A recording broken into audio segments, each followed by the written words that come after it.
Hello, I'm John Rossi, a touring drummer with a love of all things animal. When I'm on the road, I visit as many zoos, aquariums... Hey, wait a minute. What's going on? Hey, what's going on there? Hello? Hello? Hello? We interrupt your regularly scheduled program to bring you Rossifari Zoo news. News you can use from the world of zoos and conservation. Every week, we bring you breaking news and analysis from around the globe, featuring the animals you love and the people who care for them. And here's your anchorman, John Rossi. Hi, hello, how are you? Welcome back to Rossifari Zoo News, your look at everything going on in the world of zoos, aquariums, conservation, and general animal weirdness. A couple of things right off the bat. This is a crowdsourced Zoo News program, so if you see anything that you think is Zoo News worthy, go ahead and tag me in it on the socials at Rossifari, on TikTok at RossiFariPod, or email it to me, rossifaripod@gmail.com, and I'll say your name at the end of the episode. And then other than that, there's a Patreon, patreon.com/Rossifari. You can support the pod. Make sure you hit subscribe so you don't miss any of these Zoo News episodes or any of my interview episodes, blah, blah, blah. Y'all know the stuff by now. All right, so let's get into it. I always start these episodes by talking a little bit about my personal life, and I had an experience this week that I am so freaking excited to share with you all. I saved a beaver. You heard that right. Okay, so I am currently gigging up in Vermont and staying in New Hampshire. I'm like right on the border there. And so I was driving from New Hampshire to Vermont, and I was taking this back road that I take every day. And as I turned a corner, I saw cars stopped on the road in front of me with their four-ways on, and cars stopped facing the other way, also with their four-ways on, and two men outside of two of the cars standing around what looked like it was a suitcase or briefcase lying on the road. And then I realized that the briefcase had a face, and I immediately stopped my car and hopped out. And I saw that it was an animal that was cowering in fear. And these two men were talking, and one of them talked about, being sick of waiting and possibly just kicking it to get it to move off the road. And so I knew I had to act fast because I did not want anyone kicking the animal in question. And yes, I fully admit this is dorky as heck, but I wanted to take control of the situation. So I jumped out of the car and I said, "Hey, everyone, it's okay. I work in wildlife conservation. I can handle this." And both of the guys were like, "Really? You do?" And when I told this story to Zoe, she said the best one-liner ever. She was like, "Oh, great. You can interview it for your podcast." But I mean, I know more about animals than these guys, and I certainly wasn't going to kick it or allow it to be kicked. So I feel like I was doing the right thing. So I went over and I asked what was going on. And by this point, I had looked at the animal enough to see it had relaxed a little bit, and it had a big old tail. And I was like, holy cow, this is a beaver. This is incredible. And just not something you see every day. And so I asked what was going on. And they said that, they had been driving and this beaver was in the middle of the road and the first two cars stopped and it just locked up. And it just cowered there. And so eventually two of the different people got out of the car and went up to it to try to move it. But whenever they got close, it hissed and lunged at them, trying to bite and claw at them, which, fair. And so I said, okay, cool. I can take care of this. Please step away from the beaver. And I sent them all back towards their cars. And then I looked around and I found where the water was. There's a very small kind of creek that goes through this area near a bridge there. And I was like, cool. It probably wants to get to the water. and it is clearly terrified. And so I stepped back and I fully realized that I am not a veterinarian, but I did my best job assessing the health of the animal, and it looked fine. It clearly had not been like hit by a car or anything, and its eyes were clear, and it was breathing heavily, stressfully, but normally, and it had bunched up its back, which is something that, beavers do to look bigger and more impressive. And so I was like, okay, it seems like this animal is probably fine. And so I positioned myself in front of it and kind of slowly turned, and it turned to watch me with me until I had it facing towards the water. And at that point, I wasn't really sure what to do. And so I stepped towards the beaver and I stretched out one leg and put it kind of close to the beaver, because what I wanted it to do was lunge at me. And it did. And the second I saw its muscles tense and it was getting ready to lunge, I jumped backwards and we moved in unison. And the beaver lunged at me, mouth open, claws out, and I jumped backwards. Now, I will tell you, in all honesty, I underestimated the lunge capacity of a beaver, but I was fine. It did not get me. It got way closer than I would have anticipated. So I quickly did another lunge back. And and I did that and it cleared it off like half of the lane. And so I did it again, and then one of the lanes was clear, and I did it 2 more times. And as I did the second one, I kind of catapulted myself over the barrier that was on the side of the road, and the beaver saw a clear path to water and took it and jumped in the water and swam away and did not get kicked by a human. And I cannot tell y'all how happy this made me. Beavers are incredible, and knowing that, I hope the guy wouldn't have heard it, but, now I know that he didn't, right? And so I saved this beaver from getting kicked, and that made me really happy. And I named the beaver Felix. I don't know why, but I did determine that the beaver was in fact named Felix. And I have thought basically nonstop about Felix for the last 24 hours.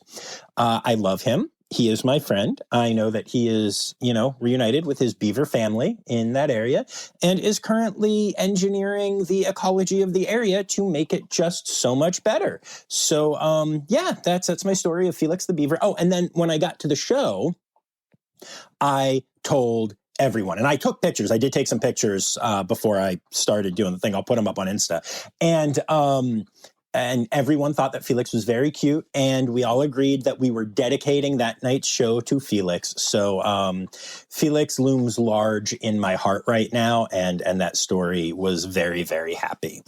And then outside of that, I did not plan on sharing this story because I did not know I was going to have this story. So I already scripted the rest of my stuff. So I'm just gonna go for a bit. But yeah, outside of that, I had an amazing time this week, hitting up some facilities that are very near and dear to my heart. As you heard, if you listened to Tuesday's episode, I was at Roger Williams Park Zoo on my birthday, and it was an awesome time.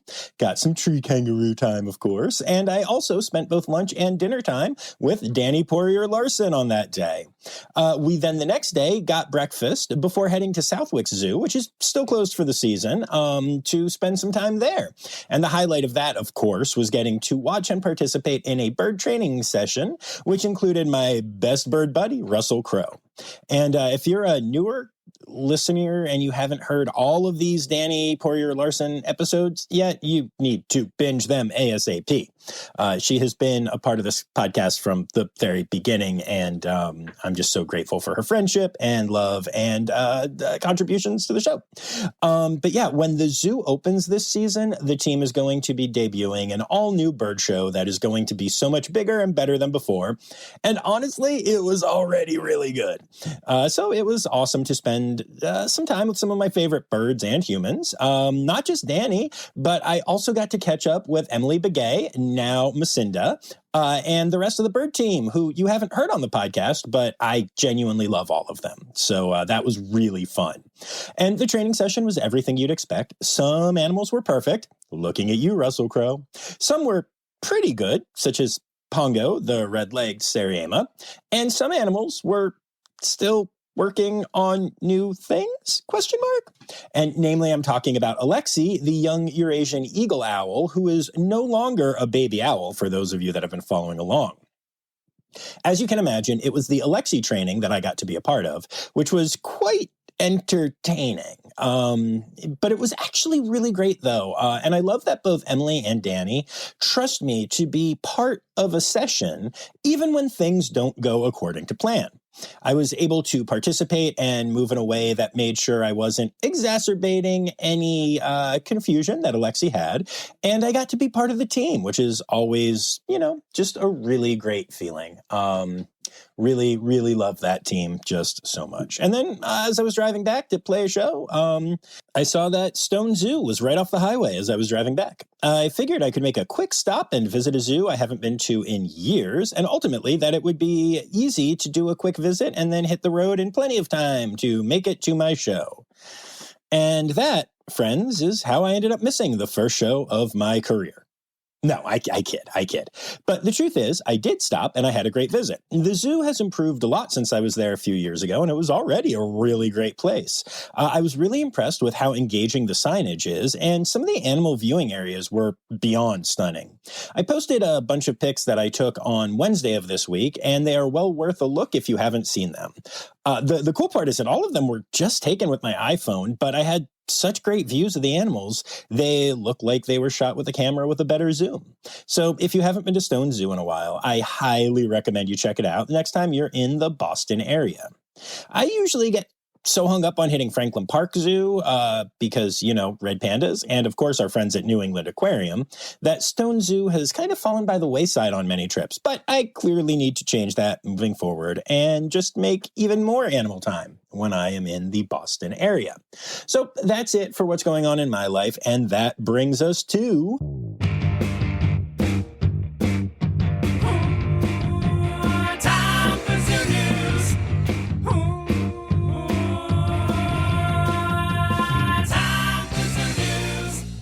All right, y'all, we're going to start with a headline story. And look, I have tried so hard to keep politics to a minimum on this podcast. I have reported on a few of the things the Trump administration has done in conservation news specifically, and that is where those stories have belonged, and I've tried not to harp on them. But this week, we have to start with a look at what effect the administration is having and could continue to have on zoos and aquariums. And I know it's not a pleasant topic, but it's one we have to discuss. So we're going to dive in a little bit. But before we do, I promise you that I will be nice and I will actually start off with this, but then have a really funny, goofy story before we even get to our births for the week. Okay, so we're going to offset some of the pain and suffering. So there are two things we have to look at when it comes to the Trump administration and the effects on zoological facilities. And the first one is to one specific facility, the Smithsonian's National Zoo. The National Zoo is part of the Smithsonian Institution, which is not a government agency, but is overseen by a trust that includes members of Congress, and it was created by Congress, and since its funding comes from a trust that is overseen by Congress, the zoo does act like a federal agency in a lot of ways, including shutting down anytime the government shuts down and stuff like that. And honestly, that's a very simplistic look at what is a much more complicated rabbit hole that I went down in trying to figure out whether the zoo can be considered a federal agency or not. But I'm not going to make y'all suffer like I did. Just understand that it is affiliated with the federal government, and that affiliation is enough to make it the recipient, we'll go with victim, of a presidential order that, like many of Trump's, aims to end wokeness at the facility. Now, I want to keep the zoo focused, but I feel like I have to address the elephant in the room. And see, by calling it an elephant, I can say that we're still focused on animals. Anyway, this whole campaign against wokeness might be the single dumbest thing I've ever seen. The word woke itself makes no sense. Woke as a term literally stems from the concept of being awakened to the social injustices in the world and having the desire to fix them, or at least see them fixed. And somehow that became a negative thing? And that's the actual meaning of the word, though it has expanded to basically mean anything anyone in the MAGA sphere doesn't enjoy, just a catch-all for anything they disagree with, which is a lot. And actually, that kind of lack of definition becomes a huge concern when it comes to our scientific facilities. Because when you lead a crusade against a vague term, then you can be crusading against anything you don't like, which, spoiler alert, is exactly what Trump is doing with these executive orders he has been signing. So now Vice President J.D. Vance has been put in charge of getting rid of any woke or un-American ideas at the Smithsonian, including the National Zoo. So what does this mean for the zoo? Well, it starts with the elimination of any DEI initiatives the zoo has going on, obviously. You may remember way back on the podcast when I had members of the then newly formed AMZAP organization, which was basically a safe space for zookeepers of any minority group, that the group was largely formed at the National Zoo.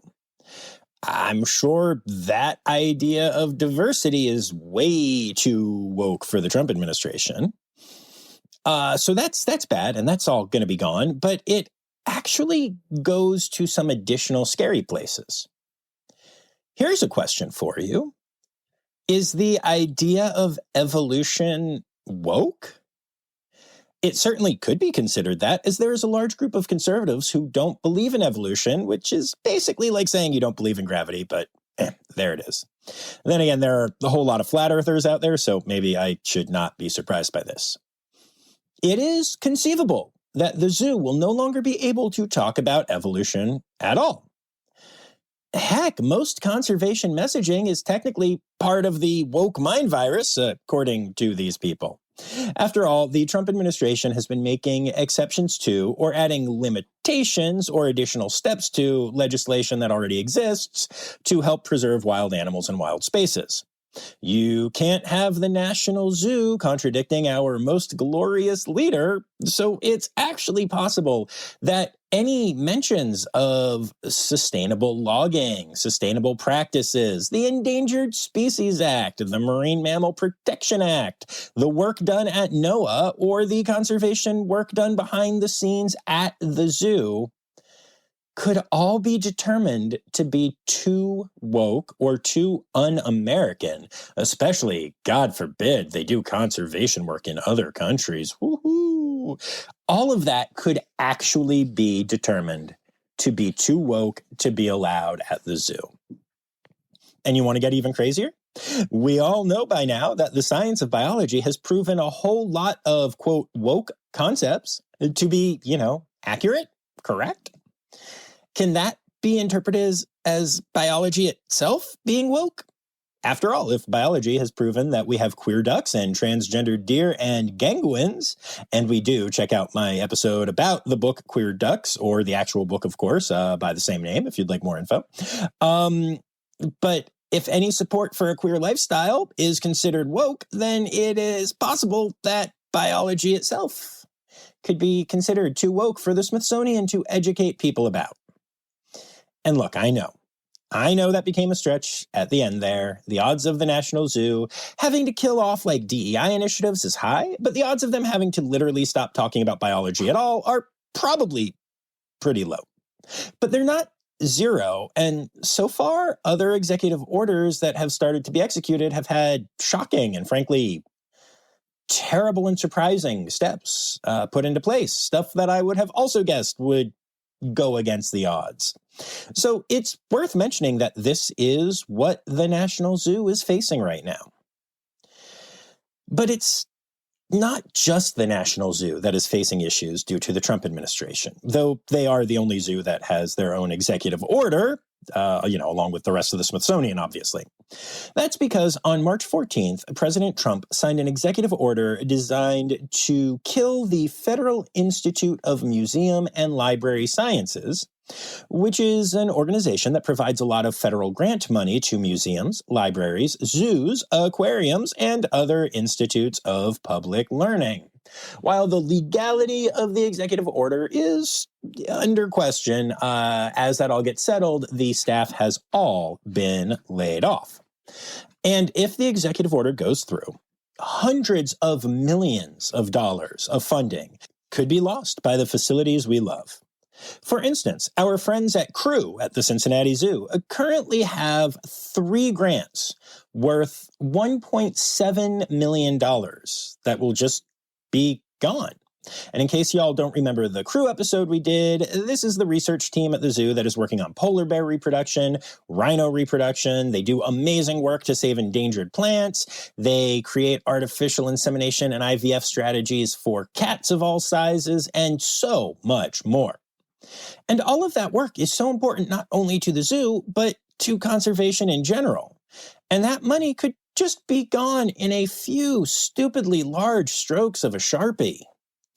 Zoos across the country are also expecting to lose funding from a federal grant recipient that receives $6.3 million annually from the federal government that they then dole out to AZA-accredited zoos, specifically to help with breeding programs for endangered species.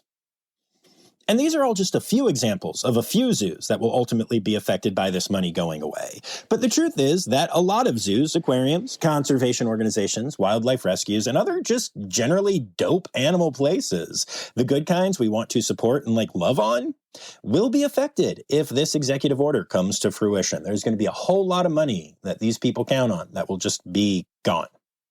Small zoos in particular thrive by getting federal grants. And now one of the best places to get those grants could just disappear. And it's not like getting ones from other, areas of the federal government is going to get any easier for these facilities. And the crazy thing is, well, okay, all of that is crazy. But another crazy part of it is that you don't really see this particular executive order getting a lot of press. And that's because there are so many of them coming so fast and furious and working so hard to dismantle so many things that we as a society need and have come to count on, from our federal government, that an act affecting libraries, zoos, aquariums, museums, etc., just doesn't even crack the general public consciousness. It is simply beyond my understanding at this point how anyone who cares about animals or the environment can still support this guy, this administration. Yet I admit there are those that do, though I think they are by far and away the minority in the zoological world.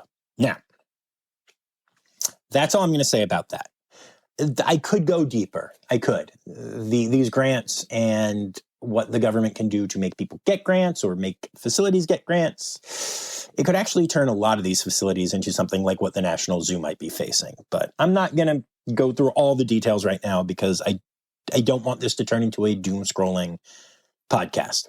We started off talking about rescuing a beaver, which was frickin' fantastic. Now we got through that. And now before we get to our births and deaths, I want to touch on a happier subject.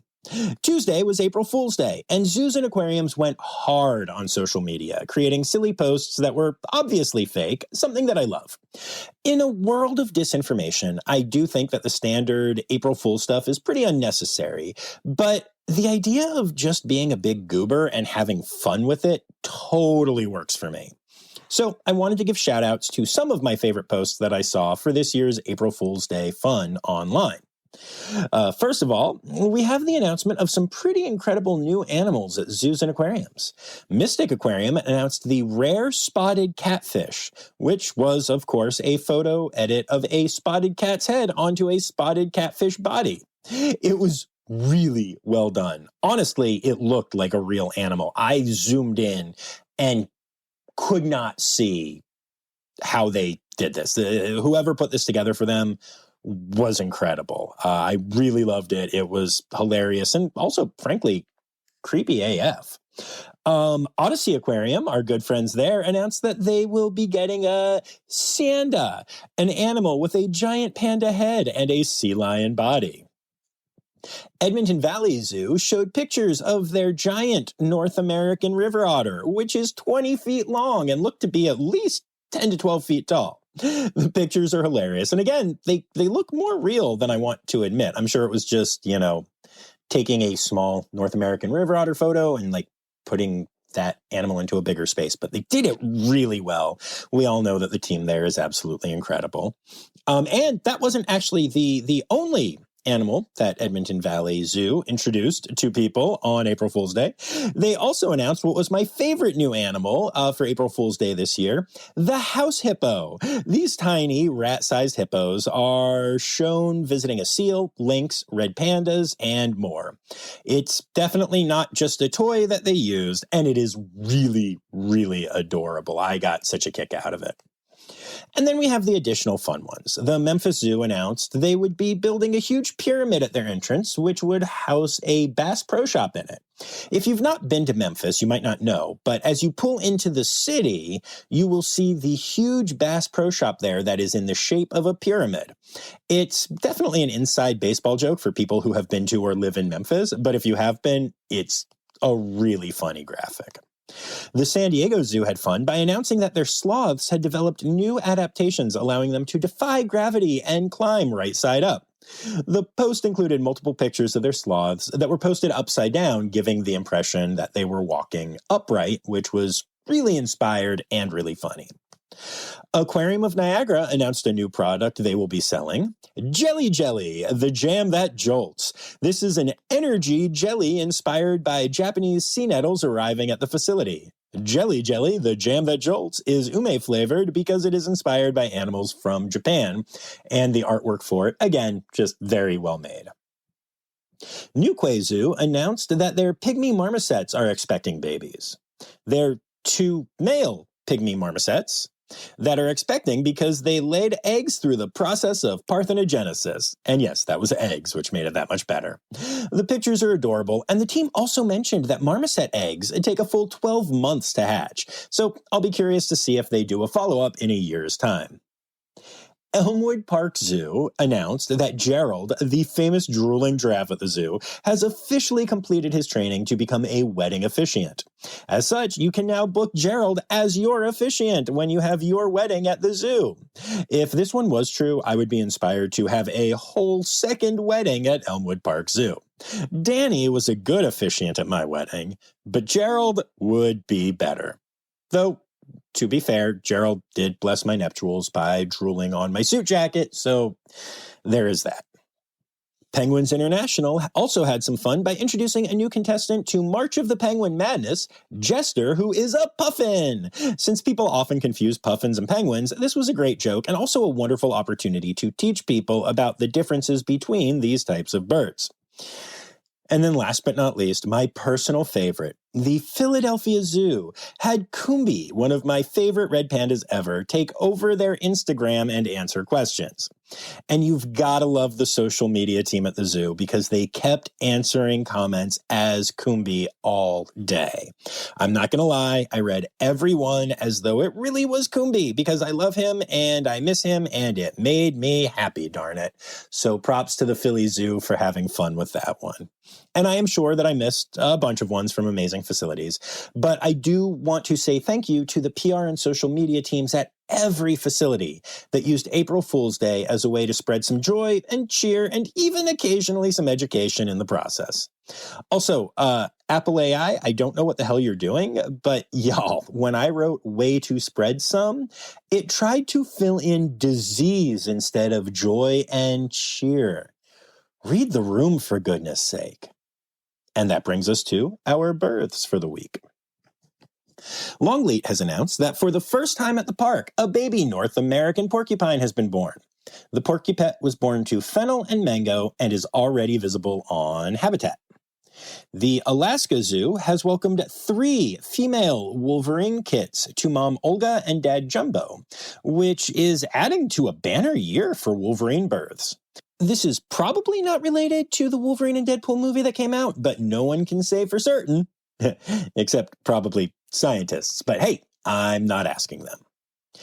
Opel Zoo in Germany has welcomed 2 new animals recently. First of all, a reticulated giraffe was born at the zoo, the first one born there since 1984.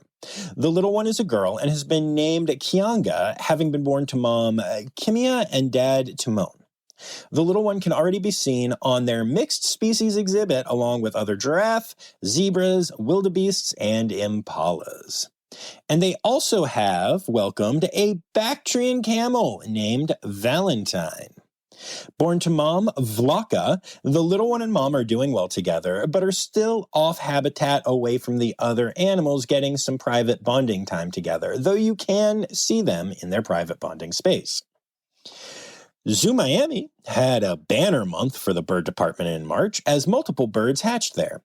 A blue-faced honeyeater, tawny frogmouth, and 2 marabou storks all were born at the zoo during the last month. Super exciting times. Altina Wildlife Park is celebrating the birth of not only a zebra foal, but a melanistic zebra foal, the first one ever born in an Australasian zoo. The back legs still look like zebra legs, but the front legs, face, and body are all very black. At first, when I saw the picture, I thought it was an okapi nursing from a zebra. I was that confused. It's really cool and worth checking out on their socials or, of course, visiting if you're in the area. Hertfordshire Zoo has welcomed 5 meerkat pups to Mom Bree and Dad Stilton. They are thriving under Mom's supervision, and I highly recommend checking out the adorable pics of the quintuplets, especially their little fuzzy noses. And from 5 meerkats to 4 otters, the Long Island Aquarium has welcomed 4 new North American river otter pups to the facility that are now visible to the public after originally staying behind the scenes with Mom until their eyes opened up. 5 meerkats, 4 otters, and now 3 warthogs, which have been born at the Colchester Zoo. Parents Hermione and Moha have welcomed their 5th litter, and the family is thriving together. The parents are really good parents, and it seems like that is all going to go quite well. But that does bring us to our deaths for the week. And we have to start this section by saying goodbye to one of the most iconic animals to ever grace the Rossifari podcast, one that I was truly fortunate to meet and interact with. Muffy, also known as Miss Muff, Muffin, Muffalopagus, Smooshy Smoosh, and more, has passed away at the age of 55. Now, you may remember Miss Muffy from our episode at the Nashville Zoo focused on this icon, where she lived behind the scenes as she got older with an entire team of dedicated staff and volunteers spending every free minute possible with her. She had special birthday parties and incredible enrichment. She loved watching TV and movies, especially Jurassic Park, same girl, and was just treated as the absolute star that she was. So even though age certainly slowed her down a bit, she was always sharp and focused and ready to interact with, or just judge silently, anyone who got to spend time with her. I have rarely seen one animal have such a huge impact on so many people at a facility. And I mean, obviously, when she was younger and guests saw her, she had all kinds of impacts there. But I'm talking about staff and volunteers and people who just fell in love with her and would go to her, you know, behind the scenes holding to hang out and spend time. And just, what a special creature. What a special creature. And what a special experience to get to share just a little bit of time with her. The Detroit Zoo has said goodbye to another true icon, AJ, the Matschie's tree kangaroo, who was 23 years old at the time of his passing, making him the oldest known Matschie's tree root in the world. AJ lived at the zoo for 17 years and was known for being curious and sassy. Living to such an old age is an incredible testament to the life given to him at the zoo. As he got older, he fully embraced the grumpy old man vibe and often chose to stay behind the scenes, which his caretakers happily allowed. Their tireless work made him comfortable, and they should be commended for that. He had a great long life, but always sad to lose a tree room. Harry, the western lowland gorilla that called the Pittsburgh Zoo and Aquarium home, has passed away at the age of 33. He died suddenly of a cardiac event despite immediate resuscitation efforts. Harry had been receiving treatment for cardiac disease since 2022 in conjunction with the Great Ape Heart Project. Sadly, much like humans, cardiac issues are rampant in great apes, and both in human care and in the wild. Hopefully, things learned from what happened to Harry can help veterinarians better understand how to fix these issues in the future. Kwame, a rather unique cheetah that called the Columbus Zoo home, has passed away at the age of 11. Kwame was hand-reared at the zoo as a cub, along with his sister Kessie, after the SSP moved them to Columbus from Omaha because their mother wasn't able to provide milk for them after she fell ill. Kwame had a complex medical history and was known for wearing a medical shirt that helped to protect his skin from abrasions.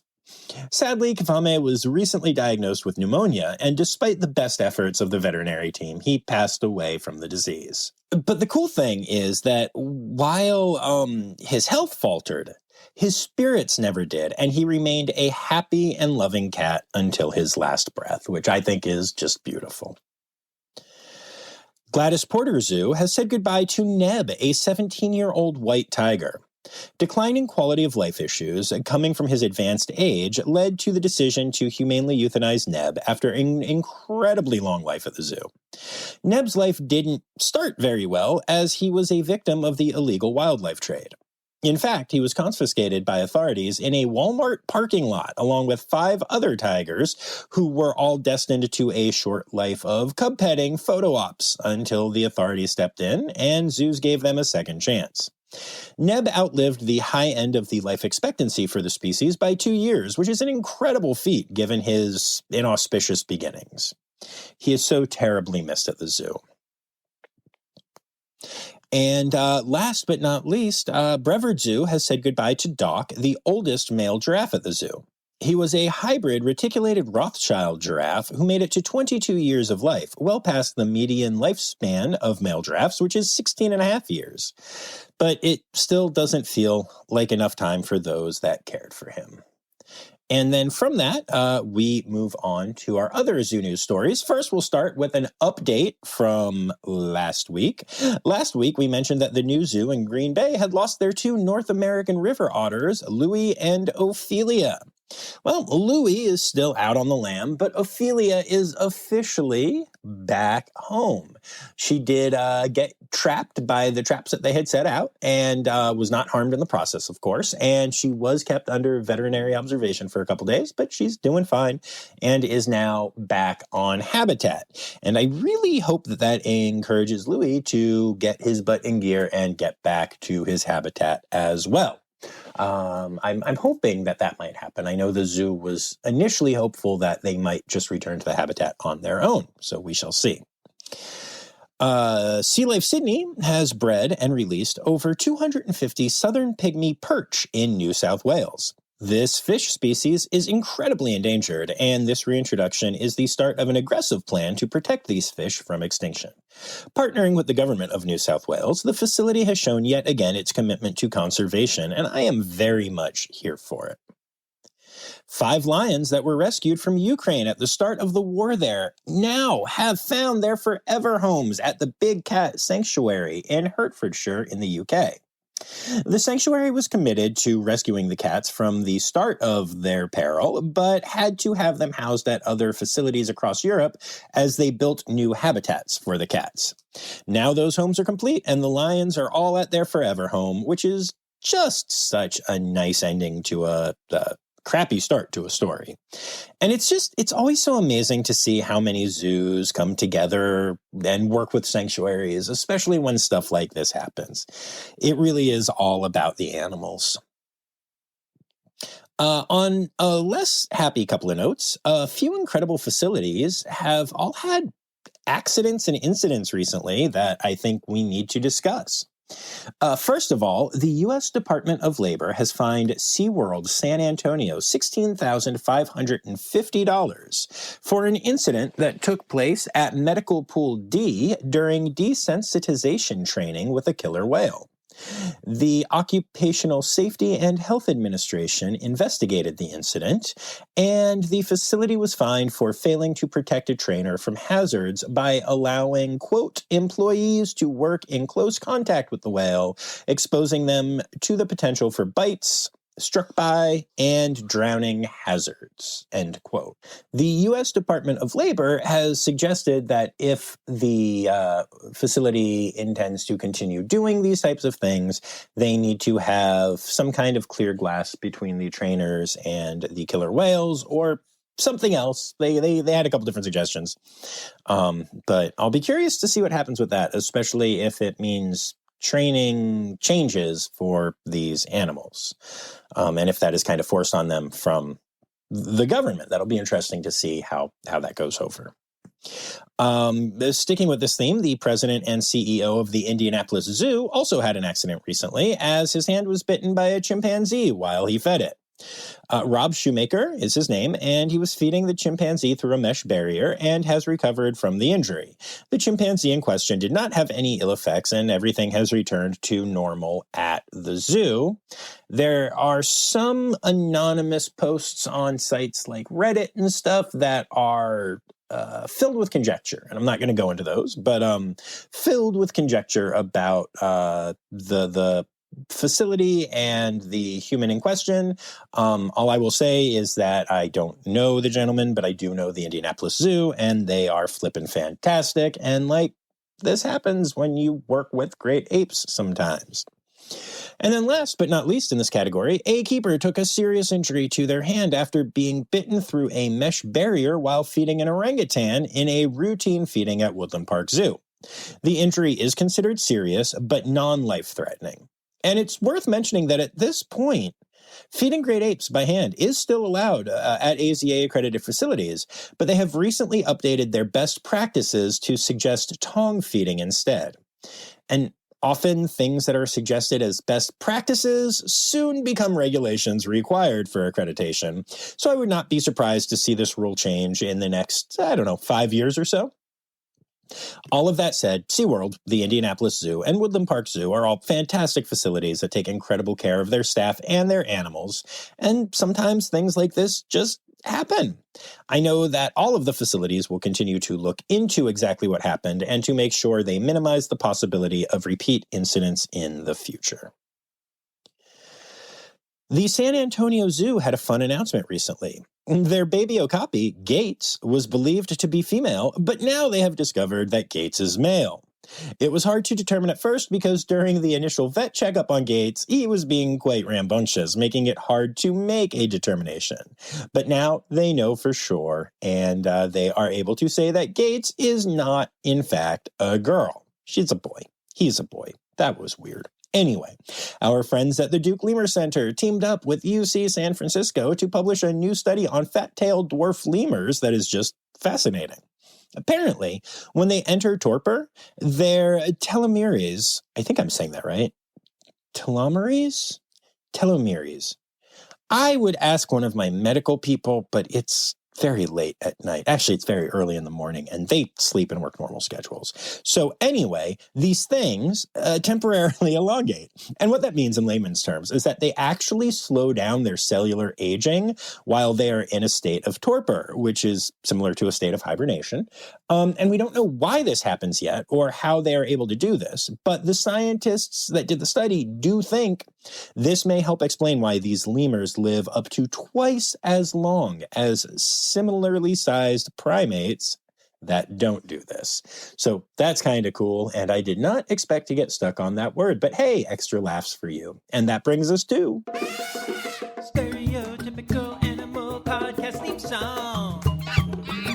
Here to bring you to conservation news. We so often talk about the battle over wolves in the United States on this podcast that we sometimes forget that people are just as stupid about wolves in other places as well. Wolf protections in Europe have been so strong that the population of wolves there has grown to around 23,000 individuals, which is great news, but which now has led to the weakening of protections for these amazing canids, especially as this increased population has led to more conflict with farmers. European scientists are urging lawmakers to stop rolling back protections for wolves and to allow scientists to come up with better strategies for minimizing human-animal conflict without sending these wolves back to scary population numbers. But for now, the lawmakers aren't listening. Hopefully, they start to soon, but otherwise, European wolves could be facing some issues. Now, on the flip side of that news, the law in Montana that would have allowed unlimited wolf killing there, which we discussed in a recent episode, was in fact defeated. This is a huge and frankly surprising victory for wolf conservation, and it appears as though it largely was defeated because there was a grassroots movement to defeat it and lawmakers actually listened. So I'm excited about this, not just because we don't need wolf hunting to be unlimited in Montana or to be allowed at all, but because maybe on some level, some elected representatives are still listening to their constituents. Maybe. Seems hard to believe, but I'll take it.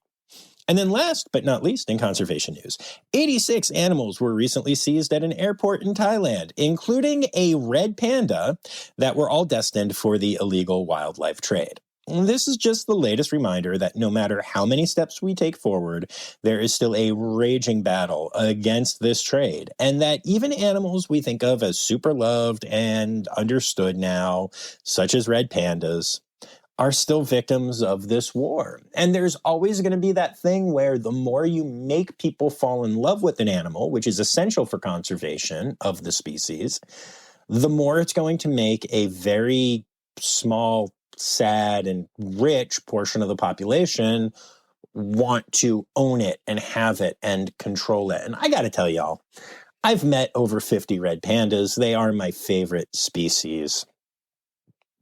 They're gross.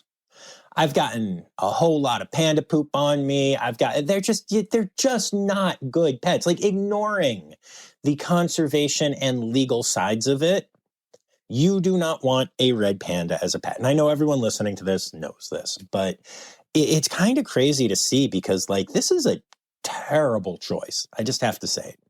If you want a red panda, do what I do, get a stuffed red panda and take it everywhere with you in a backpack. It will make your life very happy, not be illegal, and not smell bad, unless you sleep with it every night like I do, in which case you have to wash it occasionally. But you can because it's a stuffed animal. I'm sorry, what were we talking about? I digress. Anyway, let's move on. It's time for other news. It's time for other news. Hey, now, right now, it's time. It's time for other news. Hey, it's a segue to the part called other news. All right, just one quick story for other news this week. New research suggests that dogs may have domesticated themselves because they really like snacks.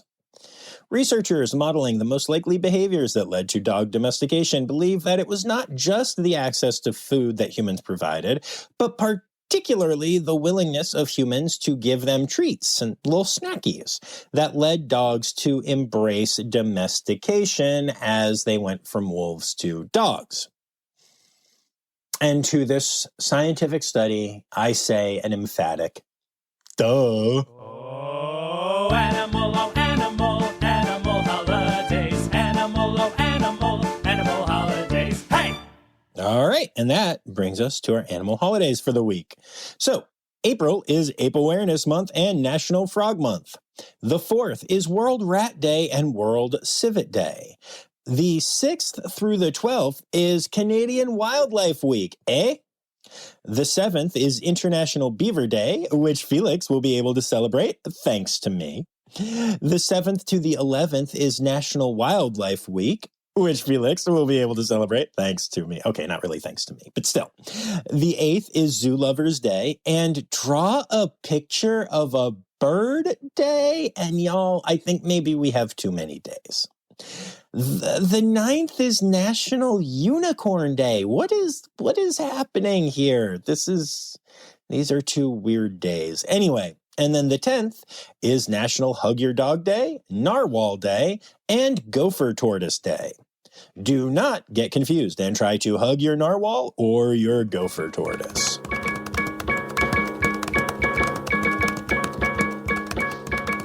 All right, so there you have it, folks. Another week of Rossifari Zoo news. Yay!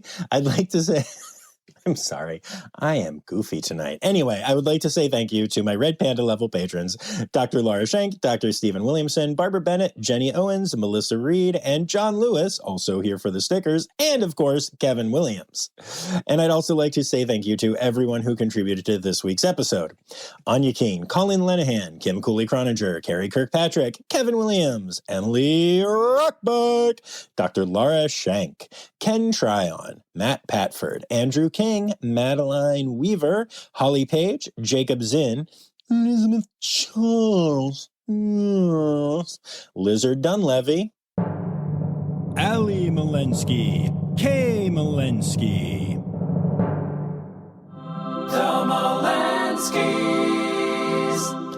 Rowena White, Lynn Vesley Gross, Turan Hanton, Sam Evans, Barbara Bennett, Marianne Rossi, Abby Singer-Miller, Crystal Chapman, Ann Yoshioka, Amanda Berg, Sarah Gilsol, Nikki Boyd, and Sergio Neves. Thank you all so much for contributing to this week's episode. We will be back here on Tuesday with a brand new interview episode and back on Friday for your next Zoo News. But until then, friends, remember the words newsy credits backwards are Steider Yiswen. The Rossifari podcast is produced, hosted, and engineered by John Rossi. Editing and fact-checking by John and Dr. Zoe Rossi. Our theme song is Sevens by Nathan Burke, performed by Nathan and John. Interrupting John theme and additional voices by Taylor Isaac Gray. You can reach John directly on Instagram and Facebook at Rossifari or by email at rossifaripod@gmail.com. Rossifari is part of the Daydreamer Media Network. Now, stop listening to me and go visit a zoo.